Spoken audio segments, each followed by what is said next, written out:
Dear student, अस्सलाम वालेकुम। हमने लास्ट लेक्चर के अंदर डिस्कस किया था कि किस तरह जो है वो क्लोनिंग होती है, जीन थेरेपी कैसे होती है, और साथ हमने वैक्सीनेशन की बात की थी। लास्ट लेक्चर के अंदर हमने डिस्कस किया था। आज के लेक्चर के अंदर हम डिस्कस करेंगे protection and conservation of environment. ये क्वेश्चन अक्सर जो है वो एनुअल पेपर के अंदर, पंजाब टेक्स्ट बोर्ड के अक्सर पेपर एनुअल के अंदर ये क्वेश्चन आता है 4 नंबर का। इसके अलावा इसमें से शॉर्ट क्वेश्चन भी आते हैं, वो कैसे आते हैं वो हम आपको डिस्कस करते हैं। पहली बात, टॉपिक का नाम है protection and conservation of environment. अब प्रोटेक्शन और कंजर्वेशन को हम किस तरह बयान करेंगे? हम कहेंगे प्रोसेस ऑफ प्रोटेक्टिंग स्पीशीज। हमने स्पीशीज को क्या करना, प्रोटेक्ट करना फ्रॉम एक्सटिंक्शन। हम नहीं चाहते कि स्पीशीज क्या हो जाए, वो एक्सटिंक्ट हो जाए, दुनिया से खत्म हो जाए या इंडेंजर्ड हो जाए। तो हमने उसे क्या करना, उसे प्रोटेक्ट करना है। दूसरी काम, उसकी हैबिटेट को प्रोटेक्ट करना है कि जहाँ वो रहती हैं वो जगह डैमेज ना, हमारी एक्टिविटी की वजह से डिफॉरेस्टेशन से बचना है। हमने चीज़ों को क्या करना, अवॉइड करना है, उनकी हैबिटेट को रिस्टोर करना है, मेंटेन करना है। और साथ जो नेचुरल रिसोर्सेज हैं, जितने भी नेचुरल रिसोर्सेज हैं, जैसे कि वाटर हो गया, जैसे लैंड हो गया, या renewable non renewable wild life हो गया, हमने सबको प्रोटेक्ट करना है फ्रॉम डिप्लीटिंग। तो हम कह सकते हैं the process of protecting species, maintaining and restoring their habitat, protecting there ecosystem, protecting natural resources from depletion. जब हम नेचुरल रिसोर्सेज को डिप्लेशन होने से बचाते हैं तो हम इसे कहते हैं प्रोटेक्शन एंड कंजर्वेशन। अब देखिए, जब भी कोई चीज़ होती है तो असल में क्या है, हमारी आबादी बढ़ती जा रही है। ह्यूमन की आबादी बढ़ने की वजह से दो प्रोसेस हो रहे हैं। पहला प्रोसेस है इंडस्ट्रियलाइजेशन, जिसका मतलब है डेवलपमेंट ऑफ न्यू इंडस्ट्रीज, जिसमें न्यू इंडस्ट्रीज को डेवलपमेंट किया जा रहा है, नई मिल्स लगाई जा रही हैं, नए कारखाने लगाए जा रहे हैं, फैक्ट्रीज को लगा। इसके लगाने से हो क्या रहा है, इसके लगाने से दो तीन चीज़ें हो रही हैं। एक तो एयर पोल्यूशन बढ़ रही है, लैंड पोल्यूशन बढ़ रही है, साथ वाटर पोल्यूशन में इजाफा हो रहा है। दूसरा जो है वो जो नेचुरल सोर्सेज है, लैंड को हमें क्लियर करना पड़ता है, दूसरे जानदारों की हैबिटेट को ख़त्म करना पड़ता है, ताकि हम उस पर अपनी फैक्ट्री या कारखाने को एस्टेब्लिश कर सकें। दूसरी चीज़, आबादी बढ़ने की वजह से जो हमें फेस करनी पड़ रही है वो है urbanisation, developing of new societies. अब देखें, न्यू सोसाइटी बनाएंगे, उसके बनाने के लिए हमें टिम्बर भी चाहिए, एरिया भी चाहिए, और बहुत सारी जगह को साफ करना पड़ता है, दरख्तों को काटना पड़ता है, और इस तरह हम उनकी नेचुरल हैबिटेट को क्या करें, डैमेज करें। जब ये नेचुरल हैबिटेट डैमेज होती जाती है तो इसके डैमेज होने की वजह से क्या होते हैं, बहुत सारी प्रॉब्लम होती हैं। और वो प्रॉब्लम में से पहली प्रॉब्लम कौन सी है, वो है पोल्यूशन। देखिए, पोल्यूशन क्या होता है? Pollution any change in environment, any change, कोई चेंज आया है, ये चेंज हो सकता है फिजिकल, ठीक हो गया, ये चेंज हो सकता है केमिकल, ये चेंज हो सकता है बायोकेमिकल, ये चेंज हो सकता है कंपोजिशन का। Any change in environment which can be lethal to the organism. माहौल के अंदर कोई भी ऐसी तब्दीली जो जानदार के लिए नुकसानदेह हो, यानी कि मैं कह सकता हूँ कोई भी चेंज आया और वो चेंज जो है वो ऑर्गेनिज्म के लिए क्या है, लीथल है, तो वो चेंज क्या कराएगा, वो चेंज इन्वायरमेंट के अंदर कराएगा पोल्यूशन। और जिसकी वजह से वो चेंज आया था, causative agent which causing the pollution is called as pollutant. अब ये पोल्यूटेंट क्या करें, ये इन्वायरमेंट को डैमेज कर रहे हैं। जब ये इन्वायरमेंट को डैमेज कर रहे हैं तो पोल्यूशन बढ़ रही है, पोल्यूशन की भी टाइप है। If this change are occur in air then it is called as air pollution. अगर ये लैंड के ऊपर होते हैं लैंड पोल्यूशन, अगर इस तरह क्या होते हैं, ये वाटर के अंदर होते हैं तो वाटर पोल्यूशन। क्योंकि जो इंडस्ट्रीज होती हैं इससे बहुत सारे इफ्यूलेंट खारिज होते हैं। ये इफ्यूलेंट के अंदर क्या होता है, बहुत सारे केमिकल्स होते हैं जो जाके क्या करते हैं, जो वाटर इकोसिस्टम को डैमेज कर देते हैं।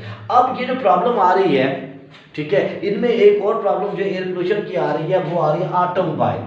देखिए, ऑटोमोबाइल के अंदर क्या होता है, पेट्रोल के अंदर या पेट्रोलियम जो प्रोडक्ट होती है उसके अंदर लेड को यूज़ किया जाता है। लेड जो है वो लीथल है, हैवी मेटल है, ये हमारे इन्वायरमेंट के अंदर क्या होता है, शामिल होता है। इस तरह हम जो है बहुत ज़्यादा अब जो है वो लेदर का यूज़ कर रहे हैं। टेंडिस चमड़े के जो कारखाने हैं जिसमें क्या होता है, लेदर को प्रोसेस किया जाता है, तो उसके अंदर क्या होता है, उसके अंदर क्रोमियम जो है वो खारिज होता है। अब क्रोमियम भी क्या है, ये एक हैवी मेटल है, it is very dangerous for the organism in also for the environment.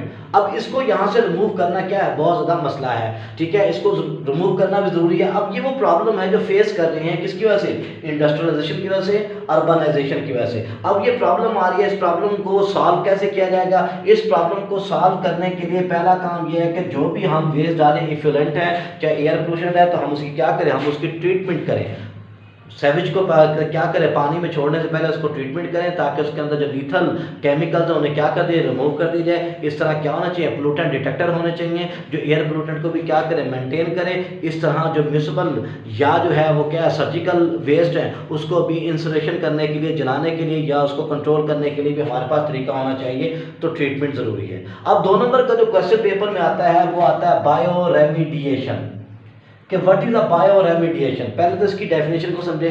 Bio remediation को कहते हैं द रिमूवल और डिग्रेडेशन ऑफ पोल्यूटेंट, रिमूवल और डिग्रेडेशन ऑफ पोल्यूटेंट और वेस्ट मटेरियल और टॉक्सिक मटेरियल, जहरीले मादे, बाय लिविंग ऑर्गेनिज्म। देखिए एनवायरनमेंट के अंदर पोल्यूशन है, जहरीले मादे हैं, केमिकल हैं, अगर उन केमिकल को, उन जहरीले मादों को, उन पोल्यूटेंट को जानदार रिमूव कर रहे हैं तो इस अमल को क्या कहते हैं, बायो रेमिडिएशन। तो हम कह सकते हैं द प्रोसेस ऑफ रिमूवल और डिग्रेडेशन ऑफ, ठीक है, पोल्यूटेंट, वेस्ट और toxic material by living organism is called as bio remediation.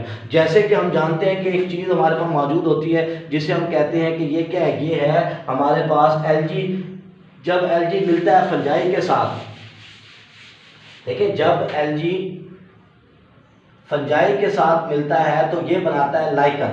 Lichen की खासियत ये है कि लाइकन क्या करता है, बायो ऑब्जॉर्प्शन करता है। अब ये बायो ऑब्जॉर्प्शन करता है, नतीजा ये होता है कि जो हैवी मेटल्स होती हैं, जहरीले मादे होते हैं, उन्हें क्या करता है, उन्हें आसानी से ये रिमूव कर देता है। तो हम इसे कहते हैं कि ये क्या बायो रेमिडिएशन है। अब कंजर्वेशन और प्रोटेक्शन में जो अगली चीज़ आती है वो आती है वाइल्ड लाइफ। वाइल्ड लाइफ किसे कहते हैं, वाइल्ड लाइफ कहते हैं अनकल्टीवेटेड प्लांट, अनकल्टीवेटेड प्लांट्स, वो पौधे जिन्हें हमने काश्त नहीं किया। या क्या होता है अनडोमेस्टिकेटेड एनिमल, वो जानवर जिसे हमने क्या किया है, उसे डोमेस्टिकेट नहीं किया, पेट्स नहीं बनाया, घरों में नहीं बनाया, वो कलेक्टिवली वाइल्ड लाइफ लाते हैं। यानी कि वो पौधे जो हमने नहीं उगाए, वो जानवर जो हमने घरों में नहीं पाले, पेट नहीं बनाए, हम उन्हें कहते हैं कि वाइल्ड लाइफ है। अब इसको प्रोटेक्ट करना बहुत ज़्यादा ज़रूरी है, हैबिटेट का ध्यान रखना बहुत ज़्यादा ज़रूरी है, वो स्पीशीज़ जो ख़त्म होने वाली उनको बचाना ज़रूरी है।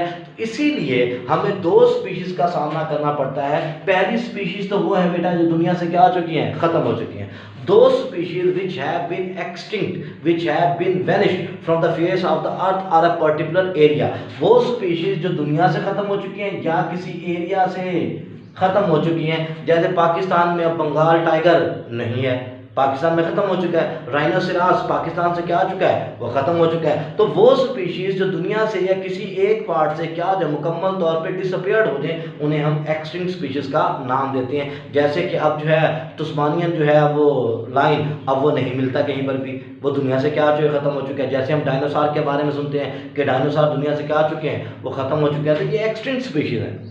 फिर endangered species are those species which are near to extinct, जिनको जो है वो नापैद होने का खतरा है, उनकी पॉपुलेशन इतनी ज़्यादा जल्दी गिर रही है, उनकी तादाद इतनी ज़्यादा जल्दी कम हो रही है कि हमें ख़तरा हो गया। जैसे कि in our country, in our area, यहाँ पर क्या होता है, हमारे कंट्री के अंदर इंडस डॉल्फिन होगी। इंडस डॉल्फिन को जो है वो इंडेंजर्ड स्पीशीज कहते हैं which are near to extinct. या फिर जो हवारा बस्टर्ड है उसे भी हम कहते हैं। मार्कोपोलो शीप, ये वो जानदार हैं जो क्या हैं, जिनके बारे में ख़तरा है कि ये ख़त्म हो जाएंगे। जैसे दुनिया की बात करते हैं ऑल ओवर द वर्ल्ड, पांडा के बारे में लोगों को खतरा है कि पांडा ख़त्म हो रहे हैं। चीता की कुछ वैरायटी जो है वो क्या होती जा रही हैं, वो ख़त्म होती जा रही हैं। तो ये बेसिकली हमारा आज का टॉपिक था जिसमें हमने डिस्कस किया कि कंजर्वेशन और प्रोटेक्शन ऑफ एनवायरनमेंट कैसे होती है।